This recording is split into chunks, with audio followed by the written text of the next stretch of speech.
Hello students, I am Uday Singh, Assistant Professor Physics, Government Girls College, Taranagar.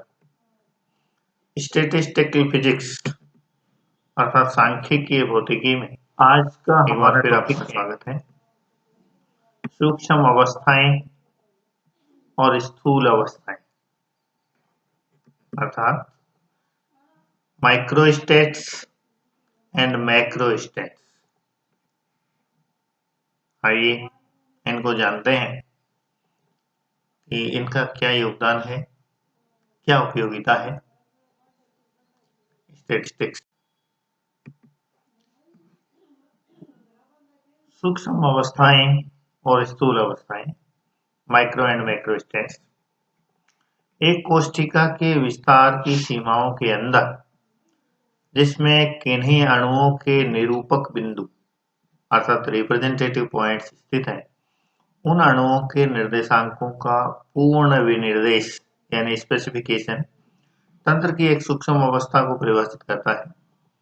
इस प्रकार का विनिर्देश यह बताता है कि dx, dy, dz सीमाओं के अंदर प्रत्येक अणु कहाँ है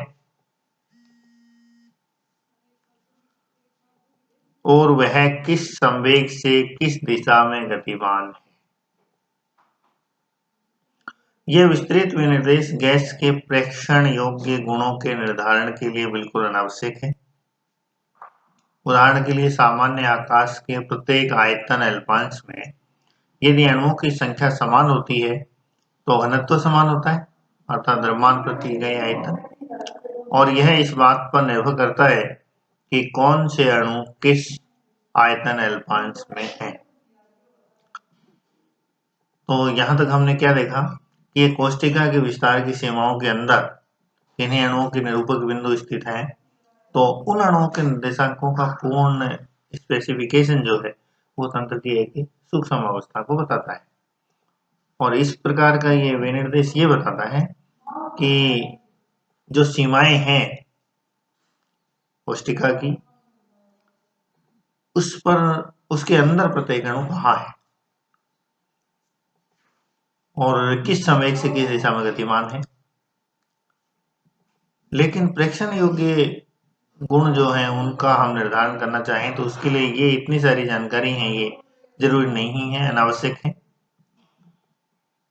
एक एग्जाम्पल से बताया गया है कि सामान्य आकाश में प्रत्येक आयतन अल्पांश में यदि अणुओं की संख्या समान है तो घनत्व समान होगा। ये इस बात पर निर्भर नहीं करेगा कि कौन सा अणु किस आयतन अल्पांश में है। इसी प्रकार गैस द्वारा लगाया गया दाब केवल इस बात पर निर्भर होता है कि कितने अणुओं के निर्दिष्ट संवेग हैं, न कि इस पर निर्भर करता है कि संवेग कौन से अणुओं के हैं। अर्थात पर्टिकुलर अणुओं पे डिपेंड नहीं करता, वो उन अणुओं की संख्या पे डिपेंड करता है जिनके संवेग निर्देश दिशा में है। अन्य शब्दों में प्रेक्षण योग्य गुण केवल इस बात पर निर्भर होते हैं कि कला निर्देशाकाश की प्रत्येक कोशिका में कितने कला बिंदु हैं। अर्थात प्रेक्षण योग्य गुण केवल कला बिंदुओं की संख्या पर डिपेंड करते हैं। कला निर्देशाकाश के विभिन्न कोशिकाओं में कला बिंदुओं का वितरण अर्थात प्रत्येक कोशिका में बिंदुओं की संख्या का विनिर्देश यानी स्पेसिफिकेशन, उसी को तंत्र की स्थूल अवस्था कहते हैं, मैक्रोस्टेट कहते हैं। तो ये मैक्रोस्टेट, तो ये माइक्रो और मैक्रोस्टेट डिफाइन किया हमने। देखो माइक्रोस्टेट को हमने शुरू की लाइन में डिफाइन किया है कि कोशिका के विस्तार की सीमाओं के अंदर किन्हीं अणुओं के निरूपक बिंदु स्थित होते हैं, उन अणुओं के निर्देशांकों का पूर्ण विनिर्देश यानी पूर्णतः स्पेसिफिकेशन, वो तो एक सूक्ष्म अवस्था होती है। यहाँ देखिए स्थूल अवस्था क्या है। कला निर्देशाकाश की विभिन्न कोशिकाओं में कला बिंदुओं का वितरण अर्थात प्रत्येक कोशिका में बिंदुओं की संख्या का स्पेसिफिकेशन, वो तंत्र की स्थूल अवस्था। मोटे रूप में आप ये समझ सकते हैं कि स्थूल अवस्था और सूक्ष्म अवस्था में अंतर क्या है। स्थूल अवस्था ये बताती है कि किसी कोशिका में कुल कितने कण हैं, जबकि सूक्ष्म अवस्था ये बताती है कि उनमें से प्रत्येक कण का संवेग क्या है, कौन सी दिशा में है, यानी वो पर्टिकुलर जो पार्टिकल है उसको स्पेसिफाई करती है माइक्रोस्टेट। जबकि मैक्रोस्टेट है वो केवल टोटल नंबर ऑफ पार्टिकल्स कितने हैं उस कोष्टिका में, इस बात को स्पेसिफाई करती है। तो ये अंतर है। इसको और एक एग्जांपल से समझते हैं। सूक्ष्म अवस्थाओं और स्थूल अवस्थाओं में अंतर चित्र द्वारा स्पष्ट किया गया है। ये चित्र देखिए, यहाँ कुछ कोष्टिकाएं हैं हमारे पास। जैसे ये कोष्टिका 1 है, इसमें ए, सी और पी तीन कोई पार्टिकल है, तो नंबर ऑफ पार्टिकल हुआ 3। तो नंबर ऑफ पार्टिकल 3 ये तो हुई स्थूल अवस्था। और कौन कौन से पार्टिकल हैं, ए है, सी है और पी है, ये हुई इसके अंदर की सूक्ष्म अवस्थाएं। क्लियर है बात? ओनली नंबर ऑफ पार्टिकल्स ये बताएगी पूरी मैक्रोस्टेट। अब एक एक पार्टिकल को स्पेसिफाई करें तो वो हो जाएंगी माइक्रोस्टेट। तो इस एक माइक्रोस्टेट में 3 माइक्रोस्टेट है। इसी प्रकार इस दूसरी में 2 पार्टिकल हैं, बी और सी, इसका मतलब नंबर ऑफ पार्टिकल्स 2 है। तो ये हुई माइक्रोस्टेट। माइक्रोस्टेट में कौन कौन से पार्टिकल है, बी है, सी है, प्रत्येक को स्पेसिफाई कर दिया हमने, तो वो अपने पास हो गई माइक्रोस्टेट। इसी प्रकार तीसरे नंबर की जो सेल है इसमें नंबर ऑफ पार्टिकल 1 है, ये माइक्रोस्टेट हो जाएगी। और माइक्रोस्टेट वो जो एक पार्टिकल है उसकी सारी चीजें हम स्पेसिफाई करें। इसी प्रकार आईवी कोई कोष्टिका है जिसमें 2 पार्टिकल हैं और ये एच और के, तो यहां से हम इन दोनों में अंतर समझ सकते हैं कि only number of particles in a cell define the macrostate and particular particle in the cell. Particular particle की भी कंप्लीट स्टेट डिफाइन करना, उसका संवेग क्या है, कौन सी दिशा में है, ये सारी चीजें डिफाइन करना, वो है माइक्रोस्टेट। और अच्छे से समझते हैं इसको। कला निर्देशाकाश में कोष्टिकाओं को 1, 2, 3 इत्यादि संख्याओं से और कला बिंदुओं को ए, बी, सी इत्यादि अक्षरों से अंकित किया गया है। किसी विशिष्ट सूक्ष्म अवस्था को इस कथन से निर्दिष्ट किया जाता है कि कला बिंदु यानी phase points A, E, P कोष्टिका 1 में है, कला बिंदु बी, सी कोष्टिका 2 में है इत्यादि।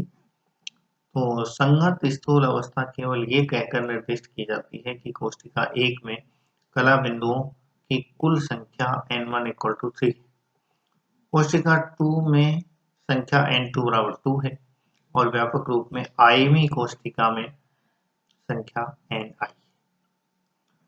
चिरसम्मत यांत्रिकी की अभिधारणाओं के अनुसार प्रत्येक क्षण एक दिए हुए गैस के लिए सूक्ष्म अवस्था का अस्तित्व होता है, परंतु कोई भी सूक्ष्म अवस्था बिना परिवर्तन के दीर्घ समय तक स्थायी नहीं हो सकती, क्योंकि सब अणु गति में होते हैं।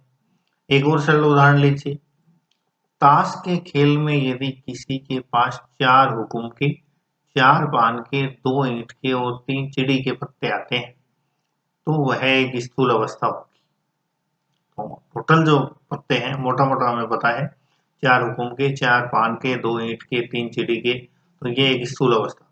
परंतु यदि ये विवरण भी प्राप्त हो कि हुकुम के इक्का है, बादशाह है, गुलाम है और दहला है, पान का बेगम है, नैला है, सत्ती है और दुग्गी है, ईंट का बादशाह है और अट्ठी है, और चिड़ी का बादशाह है, बेगम है और गुलाम है, तो ये पूर्णतः विनिर्देशित वितरण एक सूक्ष्म अवस्था।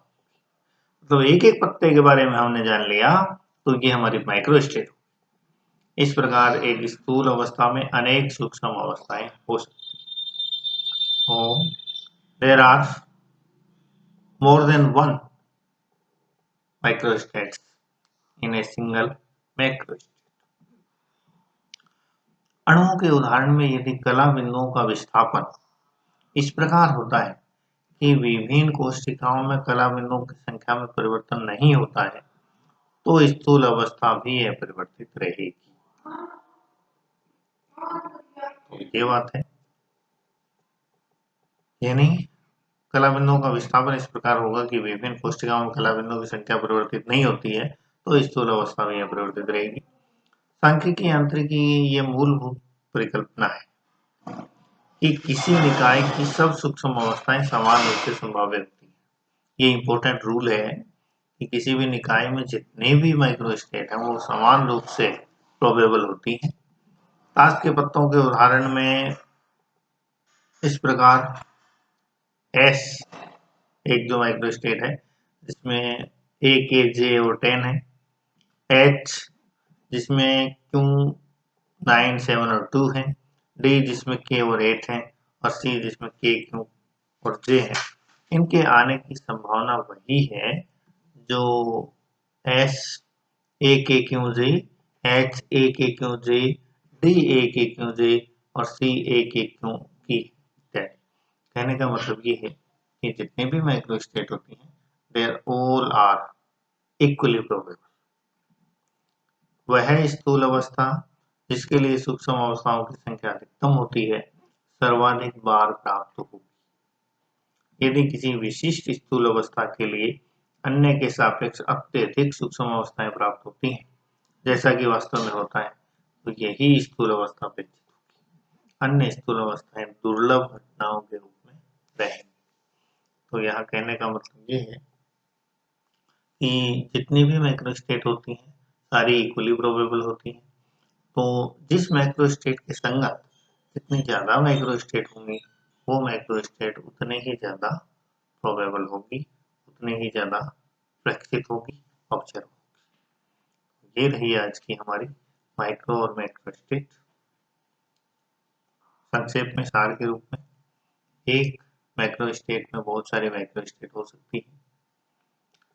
मैक्रोस्टेट हमें एक ओवरव्यू देती है कि उस कोशिका में या उस सिस्टम में क्या है, लेकिन मैक्रोस्टेट हमें कंप्लीट व्यू, कंप्लीट स्पेसिफिकेशन बताती है उस अलग अलग पार्टिकल का, अलग अलग ऑब्जेक्ट का जो उस मैक्रोस्टेट